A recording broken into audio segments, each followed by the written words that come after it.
She's just a cranky old woman buying beer and refilling her prescriptions. That's what everyone in this small Montana town believes.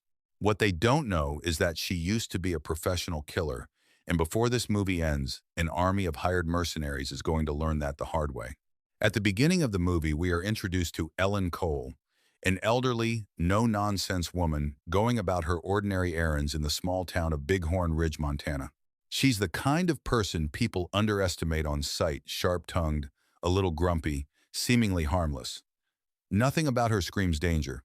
Meanwhile, across town, we meet Abigail Cochran, a young woman caught shoplifting food from a convenience store by the local sheriff, Winston. Her father recently died, leaving her completely alone, and with no money and nowhere to go, she'd been planning to steal just enough supplies to leave town for good. Instead of arresting her, Winston lets her off with a warning and has his deputy, Henry, drive her out to the edge of town. Henry tries to make conversation on the ride. Abigail shuts it down immediately. She wants nothing to do with anyone here anymore. Dropped off near a gas station trying to hitch a ride, Abigail catches the attention of two men, Kyle and Dwayne, who won't take no for an answer. Things start getting uncomfortable fast until Ellen steps in and offers Abigail a ride instead. When the two men try to physically stop them, Ellen does something nobody expects. She takes both men down with brutal, effortless ease. This is the first hint that Ellen Cole is not who she appears to be. During the drive, Abigail mentions she's dreaming of escaping to Mexico to see Machu Picchu, not realizing, as Ellen gently points out, that Machu Picchu is actually in Peru. It's a small moment, but it says everything about how lost this girl really is. Instead of just dropping her at the highway, Ellen makes a choice that changes everything. She brings Abigail back to her ranch for a warm meal and a place to sleep before she leaves town for good. That night, over dinner, the two women open up to each other in a way neither expected.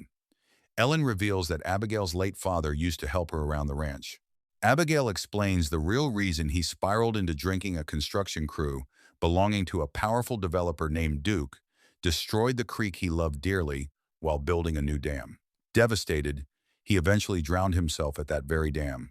Ellen listens with quiet understanding, and when Abigail talks about wanting to escape and see the world, Ellen offers her a piece of hard-earned wisdom. Exploring the world matters, but so does having somewhere to call home. To ease the heaviness, Ellen jokes that they're both orphans now, and for a brief moment laughter breaks through the grief. The next day, the man responsible for so much of this pain arrives in person. Richard Duke, a wealthy land developer, shows up at Ellen's ranch with his enforcer, Mitch Clay, determined to pressure her into selling her land for his new luxury resort. He offers cash, property, VIP perks, the works. Ellen isn't interested in a single word of it. She tells him plainly that her land isn't for sale as long as she's still breathing. Furious and humiliated, Duke storms off and orders Mitch to get Ellen off that property by any means necessary. That night, sensing Abigail needs to be ready to move on, Ellen quietly packs her a bag of supplies, even slipping in a hunting knife for protection, and tells her to be smart out there. It's a tender moment right before everything turns violent. Because that same night, Kyle and Dwayne, both working for Duke, break into Ellen's house planning to stage a deadly accident. Dwayne starts sabotaging the staircase, but Ellen wakes up, catches him red-handed, and beats him unconscious using nothing but her oxygen tank. Meanwhile, Abigail wakes to the commotion and comes face to face with Kyle, who chases her through the house. In a moment of pure panic, she grabs a gun she finds in a cabinet and shoots him. Kyle flees, wounded and terrified, while a shaken Abigail stands frozen. Ellen calmly tells her not to say a word, she'll take the fall for it herself. The next morning, instead of investigating a literal home invasion, Sheriff Winston does something baffling and he arrests Ellen.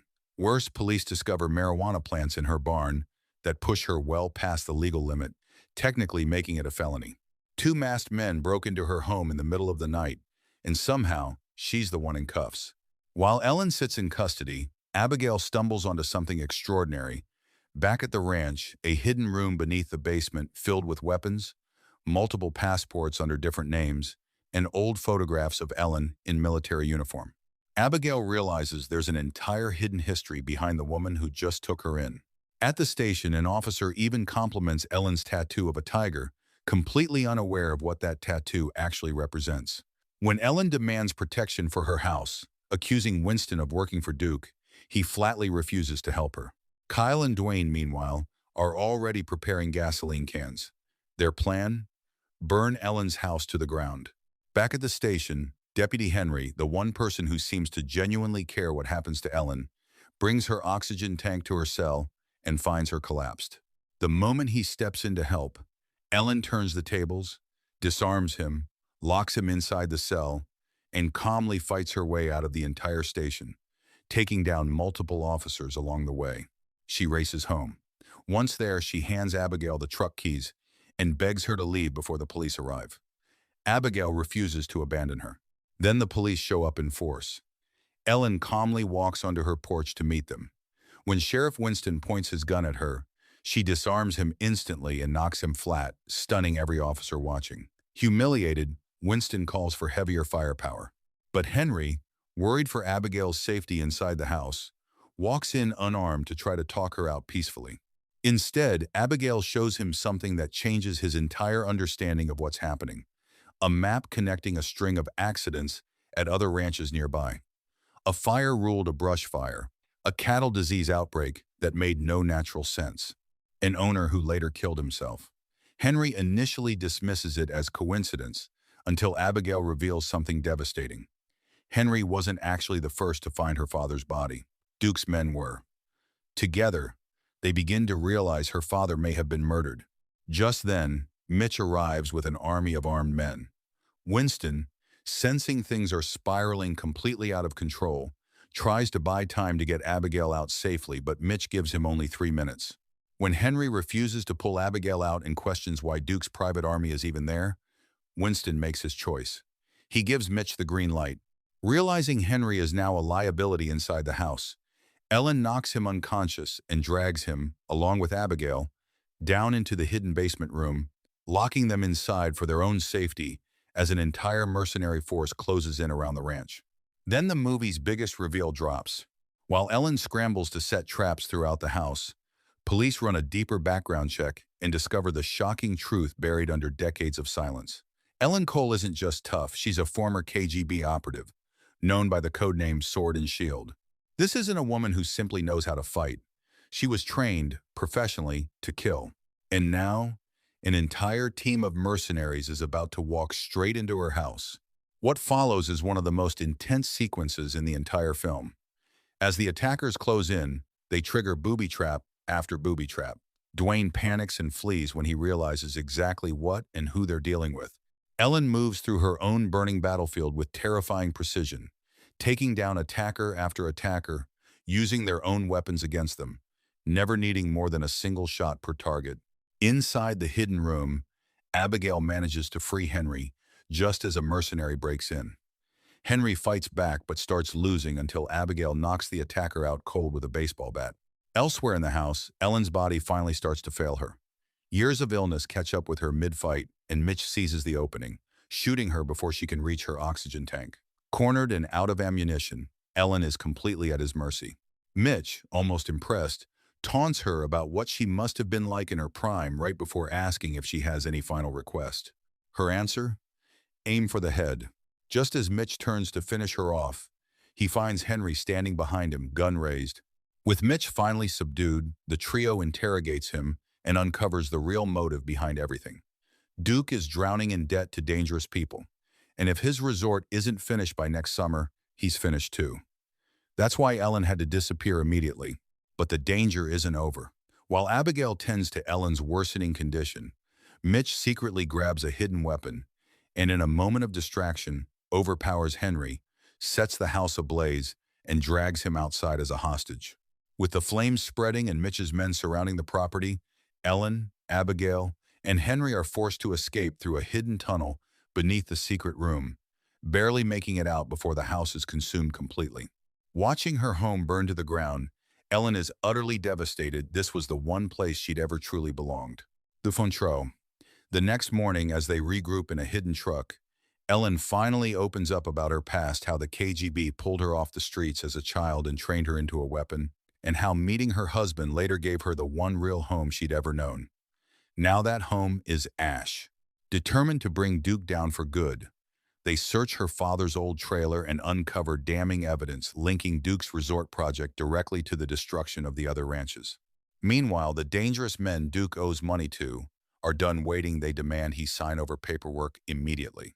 In a quiet, gut-wrenching moment, Abigail breaks down, realizing she spent years resenting her father, embarrassed by him, when he was right about Duke all along. Henry, meanwhile, confronts Winston with the news that state police are already on their way to arrest him for his role in everything. That night, Ellen goes on the offensive. Duke's guards start dropping one by one as she moves through his estate like a shadow. Terrified, Dwayne hides Duke in a closet with a gun, standing guard for an attack he knows is already unstoppable. Meanwhile, Abigail sneaks off to plant explosives at the dam that destroyed her father's life, only to be ambushed by Kyle, who chillingly reveals that he's the one who actually murdered her father. He beats her mercilessly, mocking her the entire time. But Abigail has one card left to play. She pulls out the hunting knife Ellen once gave her for protection and drives it straight into his stomach. Back at the estate, every guard is dead.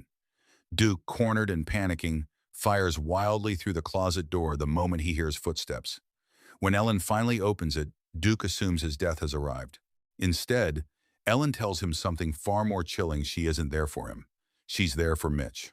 When Mitch finally shows up, Ellen makes it personal. He burned down her home, and now he's going to pay for it directly. She shoots him in the hand to disarm him, and when he challenges her to fight like a man, she accepts. He gets the upper hand briefly, but Ellen gouges his eye, turns his own weapon against him, and finishes it. Then, with Duke dragged into the forest, Ellen gives Abigail the signal, and the dam is destroyed in one massive explosion. As Duke screams in fury, one of the Russian men he owes money to arrives to collect. He instantly recognizes Ellen and treats her with visible respect. Duke, delusional, assumes the man has come to save him. He hasn't. Ellen simply lets the Russian take Duke away, fully aware of the fate that awaits him, and choosing not to lift a finger to stop it. Sometime later, news reports confirm Duke has vanished entirely following the massacre at his estate. Henry, now promoted to town sheriff, arrives to personally deliver Ellen's prescriptions, a small, quiet symbol of how much has changed. Before Abigail leaves, she and Henry share one final, warm goodbye. In the end, Ellen and Abigail load up her father's old trailer and finally set off together, two orphans, one home lost and rebuilt in each other, chasing that long-dreamed-of trip to Machu Picchu at last. And that's the full, explosive ending of one of the most surprising action thrillers we've broken down on this channel. An old woman nobody saw coming, taking down an entire criminal empire almost single-handedly. If this recap kept you hooked from the very first scene to the last explosion, that's exactly the kind of storytelling we bring you every single week. And if you're still not subscribed after everything Ellen just survived, you're genuinely missing out on recaps just like this landing straight in your feed.